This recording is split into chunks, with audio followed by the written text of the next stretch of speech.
एक नज़्म कैनवस के लिए, और नज़्म का उन्वान है किसी दिन शाम को आओ। किसी दिन शाम को आओ, किसी कैफ़े में बैठेंगे, फिर एक कॉफ़ी के कप से निकलती भाप में माजी तलाशेंगे।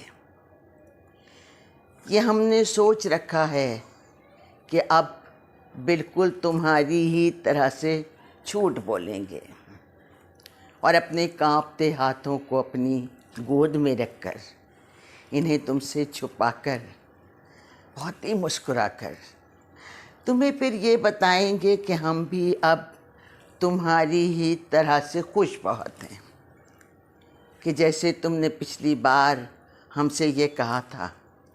तुम्हें ये चांद न तारे न गलियों में उतरती चांदनी अब याद आती है, नहीं सर्दी की शामों में वो आतिशदान के आगे सिमट कर बैठना और गुनगुनाना याद है तुमको। वो हर लम्हे की बातें और बहुत भीगी हुई रातें, वो पल पल डूबती शामें, वो सर्दी और गर्मी और वो बारिश का मौसम भी, सभी कुछ भूल बैठे हो।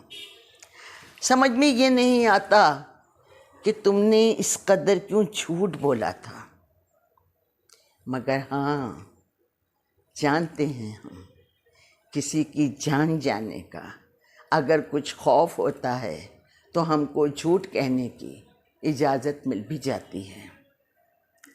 तो फिर किसी दिन शाम को आओ, किसी कैफ़े में बैठेंगे, ज़रा सा झूठ बोलेंगे। तुम्हें भी ज़िंदा रहना है, मुझे भी ज़िंदा रहना है।